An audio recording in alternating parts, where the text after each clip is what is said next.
प्यारे साथियों, 20 तारीख की घटना के बाद में जिसको इस इतिहास में, भारत के आने वाले इतिहास में एक काले दिन के रूप में लिखा जाएगा, उस सब पर मैं आपका ध्यान आकर्षित कराने के लिए एक बार फिर से आया हूं। मैं 20 तारीख को यहां पर नहीं था, लेकिन चे गुवेरा का एक स्टेटमेंट है कि क्रांति कोई पका हुआ सेब नहीं है जो आपकी जोड़ी में आकर के गिर जाएगा, आपको इसको गिराना पड़ेगा। और आप सब लोग याद रखना, आप अपनी डिमांड्स लेकर के, अपनी मांग लेकर के जो संसद की तरफ जा रहे थे, एक दिन ये नेता जिन्होंने आपको संसद की तरफ शांतिपूर्वक जाने से रोका, एक दिन आपके घर ये सब नेता वोट मांगने आएंगे। एक दिन इन्हें आपके घर वोट मांगने आना पड़ेगा। लेकिन यदि आप सब लोग शिक्षित युवा वर्ग है, तो मैं आपको बहुत थोड़ी सी 3 बातें बताना चाहता हूं। एक तो गांधी जी के दांडी मार्च को याद रखना। गांधी जी अब दांडी मार्च कर रहे थे तो उन्होंने एक अपील की थी लोगों से कि इस मार्च में जितने भी लोग घायल होंगे, उन सब घायलों को उठाने का काम बाकी के उनके साथी करेंगे। कोई भी ब्रिटिश सरकार पर कोई कार्रवाई या वापस लाठी नहीं चलाएगा। और इसी सब तस्वीरों को उस समय के पत्रकार वेल मिलर ने अपनी मैगजीन में छापा। हम आज की इस मीडिया से भी ये अनुरोध करेंगे कि आपके लेंस पर जो पट्टी बंधी हुई है, जो सत्ता की पट्टी बंधी हुई है, उसे आप उतार फेंकें। मैं आप सबका ध्यान लाला लाजपत राय पर पड़ी उन लाठियों की तरफ भी ले जाना चाहता हूं। जितने भी हमारे साथी हैं घायल हैं, जितने भी हमारे साथियों को चोटें पहुंची हैं, लाला लाजपत राय ने कहा था कि मेरे सिर पर लाठी का एक एक प्रहार अंग्रेजी शासन के ताबूत की कील बनकर के उभरेगा।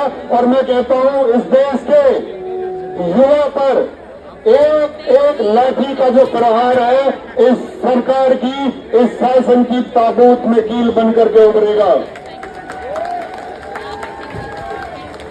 मेरे दोस्त, बस एक बात हम सबको याद रखनी है कि हम सबको तब तक इकट्ठे रहना होगा और यहाँ आने वाले हर एक व्यक्ति का स्वागत हमको तब तक करते रहना होगा जब तक हमारी मांगे पूरी नहीं हो जाती हैं। क्या इस देश में युवा की जान बढ़ी है या फिर धर्मेंद्र प्रधान बढ़ा है? मेरा सवाल आप सबसे है, इस देश के युवाओं की जान या धर्मेंद्र प्रधान? इस देश के युवाओं की जान इस बात के लिए है कि ये देश भविष्य में इन युवाओं के बलबूते पर खड़ा होगा। और मैं इस छात्र शक्ति को बखूबी जानता हूं, मैं इस युवा शक्ति को बखूबी जानता हूं कि तुम एक पैर तोड़ोगे तो इस देश में लाखों पैर खड़े होंगे। अगर तुम एक हाथ तोड़ोगे तो इस देश में करोड़ों हाथ खड़े होंगे, क्योंकि ये देश एक जागा हुआ देश है। बस आप सब लोगों का दर्द जो मीडिया नहीं दिखा रही है, वो दिखाने भर की जरूरत है। और उन सबको बहुत धन्यवाद, जितने भी स्वतंत्र यूट्यूबर या मीडिया हाउस आप सबकी डिमांड्स को, आप सबकी बात को लोगों तक पहुंचा रहे हैं। और ये सरकार कायर भी है और इस सरकार ने दिखाया है कि ये सरकार डायर भी है। लेकिन दिल्ली पुलिस के अपने साथियों से, क्योंकि मैं जानता हूं कि उन्होंने पढ़ा करके इस पुलिस की वर्दी में लाखों छात्रों को पहुंचाया है। जब जलियांवाला बाग में गोलियां चली थी तो हमारे लोग जब मारे गए तो वहां भी गोलियां चलाने वाले भारतीय सैनिक थे। अगर उस दिन भारतीय सैनिक गोली चलाने से मना कर देते तो जलियांवाला जैसा नरसंहार नहीं होता। और आज ये दिल्ली पुलिस अगर लाठियां चलाने से मना कर देगी अगर जिनके जमीर जिंदा है वो लाठी उठाने से मना कर देंगे इस देश की युवा शक्ति के लिए, अगर मना कर देंगे तो इस देश की सरकार में इतना दम नहीं है कि वो युवा शक्ति को दबाने का प्रयास भर कर पाए। आज के 20 तारीख के आंदोलन के लिए 50,000 लोगों को, चाहे पैरामिलिट्री फोर्स हो, चाहे रैपिड एक्शन फोर्स हो, चाहे दिल्ली पुलिस फोर्स हो, 50,000 लोगों को स्टैंड बाई पर रखा गया। मैं बताना चाहता हूं, अगर तुमने युवाओं का हक छीना तो इस देश में 65% युवा है और इस देश का 100 करोड़ युवा भी आपकी मांगों को लेकर के स्टैंड बाई पर है और वो दिल्ली में दिखाई देगा। लेकिन हम सबको देखना पड़ेगा, हम सबको अपने हक के लिए खड़ा होना पड़ेगा। और मैं उन सबको सैल्यूट करता हूं, मैं सोनम सर को, अभिजीत सर को, पूरी आयोजक टीम को, यहाँ मेरे जितने भी घायल साथी हैं और जितनी भी युवा शक्ति उनके पेरेंट्स यहाँ मौजूद हुए हैं, मेरे जितने भाई यहाँ मौजूद हुए हैं, जितनी मेरी बहनें यहाँ मौजूद हुई हैं, उन सबको मैं आभार व्यक्त करता हूँ कि इस आंदोलन को आप शक्ति दे रहे हैं। हम लोगों ने संविधान को पढ़ा है, we the people of India. इस देश के ही को खत्म करने का प्रयास है और इस देश में सिर्फ मोदी और सारा को लगता है कि इस देश में सिर्फ उनका आई चलेगा, उनके आई में हमारा ही शामिल नहीं है। लेकिन हम इकट्ठे होकर के इस देश को यह दिखाएंगे कि we are the people of India, we stand with each other. और हम अपने हक के लिए कोई भी इंकलाब करने को तैयार हैं। हम अपने हक के लिए अपनी जान तक कुर्बान करने के लिए तैयार हैं, क्योंकि साथियों याद रखना, इस देश को आजाद होने के लिए 7.5 लाख शहादतें हुई है, तब ये देश बना है, तब ये देश बना। और इस देश का भविष्य इस देश के युवाओं पर निर्भर करता है।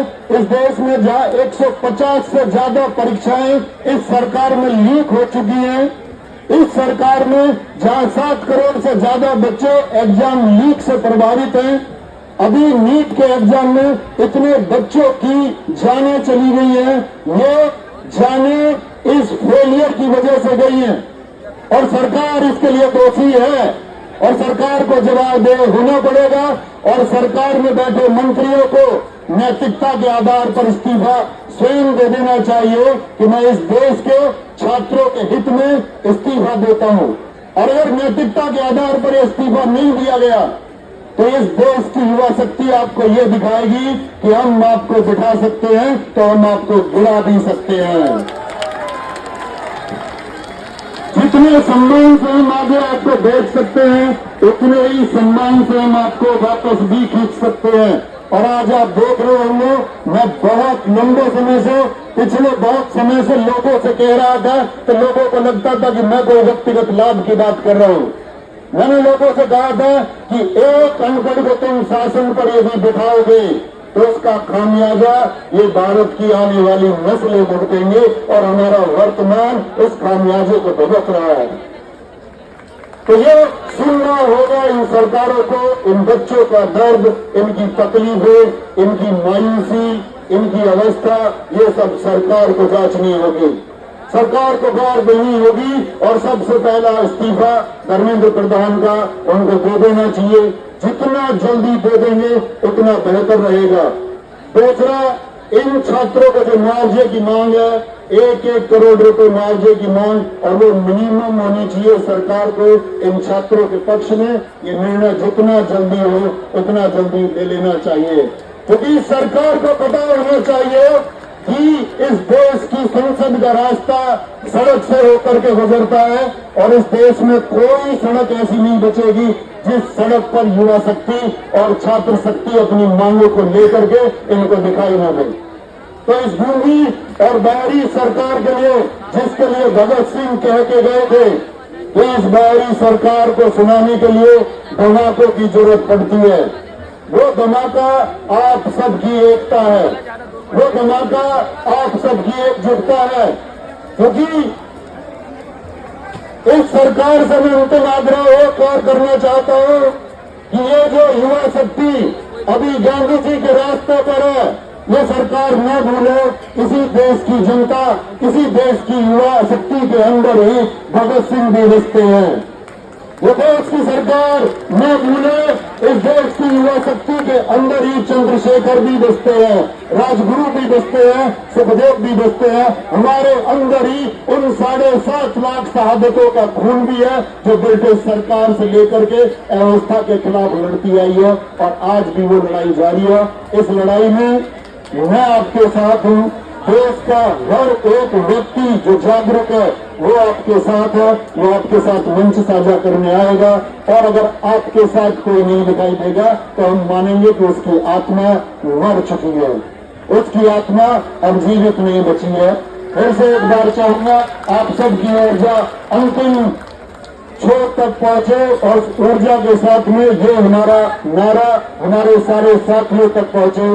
भारत माता की